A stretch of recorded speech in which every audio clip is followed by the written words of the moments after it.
શ્રી હનુમાનજીના સદાય ગુણગાન ગાય છે એવા સુંદરકાંડના વક્તા આચાર્યને વંદન છે.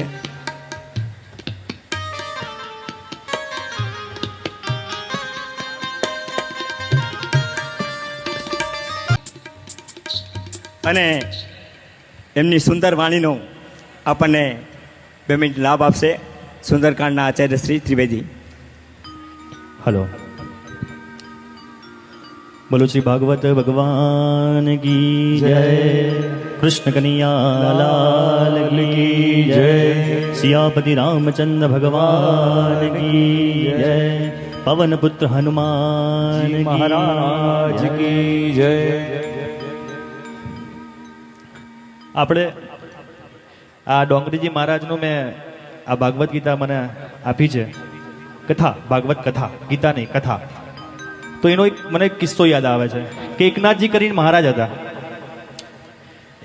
એકનાથજી કરીને મહારાજ હતા. મહારાષ્ટ્રમાં એમનું નામ બહુ પ્રચલિત છે. એમની જોડે એક શેઠ આવે છે. એ શેઠ કહે છે મારે 7 દિવસમાં મુક્તિ જોઈએ છે. શું જોઈએ? 7 દિવસમાં મુક્તિ જોઈએ છે. હવે શેઠને સમાજ પ્રત્યે, સંસાર પ્રત્યે, ધન પ્રત્યે બહુ આસક્તિ બહુ. એકનાથજી મનમાં વિચારે છે હું આને એવું તો શું કહું કે જેનાથી આની આસક્તિ દૂર થાય. આમ તો માનવાનો છે નહીં. તો એકનાથજી મનમાં વિચારે છે અને ખાલી એને એવું કહે છે કે મને તારા કપાળ ઉપરથી એવું લાગે છે કે 7 દિવસ પછી 8મા દિવસે તારું મૃત્યુ થવાનું છે. શેઠ બહુ ડરી ગયો, ગભરાઈ ગયો. એકનાથજીને કહેવા લાગ્યા કે એકનાથજી હવે તો મારી જોડે ફક્ત ને ફક્ત 7 દિવસ જીવનના, આ 7 દિવસમાં મારે મુક્તિ કઈ રીતે પ્રાપ્ત કરવી?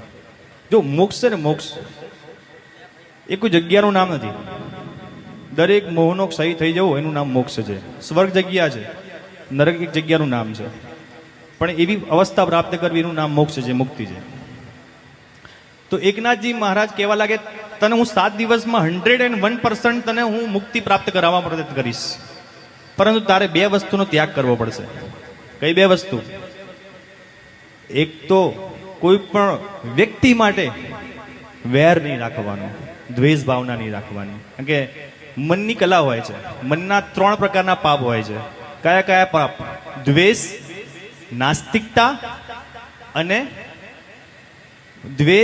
નાસ્તિકતા અને શોક કરવો. કોઈ પણ વસ્તુ માટે રાગ દ્વેષ રાખવો એ એની પ્રવૃત્તિ છે એની. તો કહે કે પહેલા તો તારે વેર છોડી દેવાનો, અને બીજી વસ્તુ કોઈ વસ્તુ વિશેષ માટે વાસના ના હોવી જોઈએ. શેઠ જાય છે, ઘરે જાય છે, બધું આપી દે છે પરિવારને કે ભાઈ હવે હું ખાલી રામ રામ કરીશ, કૃષ્ણ કૃષ્ણ કરીશ, બીજું કશું જ નહીં, મારે કેવલ અને કેવલ ભક્તિ. 8મો દિવસ થાય છે, પાછા એકનાથજી જોડે પાછા આવે છે. એકનાથજીને કહેવા લાગે તમે તો કહેતા હતા કે મારું 8મા દિવસે મૃત્યુ થવાનું છે, હું તો જીવિત છું હજી. તો ભગવાન જે એકનાથજી મહારાજ છે એ કહેવા લાગ્યા મૃત્યુ તો હમણાં બીજી જ પડે છે, અને જ્યારે મૃત્યુ આવશે ત્યારે તમારા મનની અંદર કોઈ પણ વ્યક્તિ વિશેષ માટે વેર ભાવના હશે, અને કોઈ વસ્તુ માટે આ ગાડી જોઈએ, આ બંગલો જોઈએ, આ સ્ત્રી જોઈએ, મારે આ બધી વસ્તુઓનું વાસના હશે, તો ફરીવાર શંકરાચાર્ય જે કીધું છે ને, પુનરપી જનનમ પુનરપી મરણમ પુનરપી જનની જઠરે શયનમ ઈ સંસારે ખલુ દુસ્તારે કૃપયા પારે પાહી મુરારે ભજ ગોવિંદમ ગોવિંદમ ભજ મૂઢમતે. તું કાતે કાંતા કસ્તે પુત્ર ઇતિ સંસાર અતિ વિચિત્ર. કોણ તારી પત્ની ને કોણ તારો પુત્ર? આ સંસાર બહુ વિચિત્ર છે. બાપ શું કે છે? પિતા કે છે આ મારો પુત્ર છે. પત્ની કે છે મેં 9 મહિના ગર્ભમાં રાખ્યો છે. આ તારો દીકરો નથી, આ તો મારો દીકરો છે, ગર્ભમાં મેં રાખ્યો છે. પત્ની આવ્યા પછી કે મારો પતિ છે. એના પુત્ર થયા પછી કે આ મારા પિતા છે, મારા પપ્પા છે. સરકાર કે છે મારો નાગરિક છે. ડોક્ટર કે છે મારો પેશન્ટ છે. વકીલ કે છે મારો આશ્રિત છે, આ મારો ક્લાયન્ટ છે. આ બધાએ પોતપોતાના સંબંધો કહી દીધા કે આ બધું મારી જોડે આ સંબંધો છે.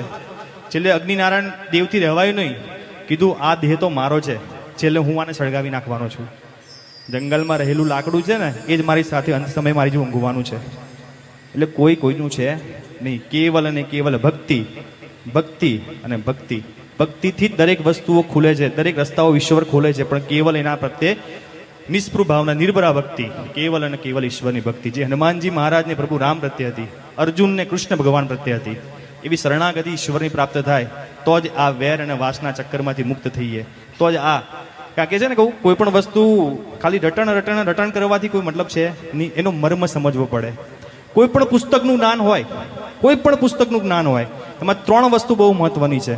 સતત એનું મનન કરતા રહેવું, સતત ચિંતન કરતા રહેવું અને જીવનમાં એનો અભ્યાસ કરતો રહેવું.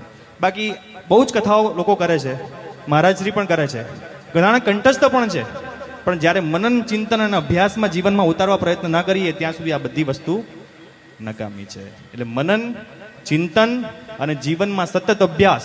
દ્વેષ ભાવના નથી રાખવી, પણ કોઈએ આપણી પાર્કિંગ જગ્યાએ કોઈ એનું સ્કૂટર મૂકી દીધું તો તરત એના માટે દ્વેષ ભાવના ઊભી થઈ જાય કે આણે કેવી રીતે મૂકી શક્યો. પણ એનો અભ્યાસ કરવો પડે અને એ પરમ સ્થિતિ તો જ પ્રાપ્ત થઈ શકે. આ ભાગવતનું એ જ મર્મ છે, એ જ સમજાવે છે મહારાજ શ્રી. ચલો અહીંયા મારી વાણીનો વિરામ આપું છું. ચલો, સિયાપતિ રામચંદ્ર ભગવાન કી, કૃષ્ણ કનૈયા લાલ કી, પવન પુત્ર હનુમાન કી જય.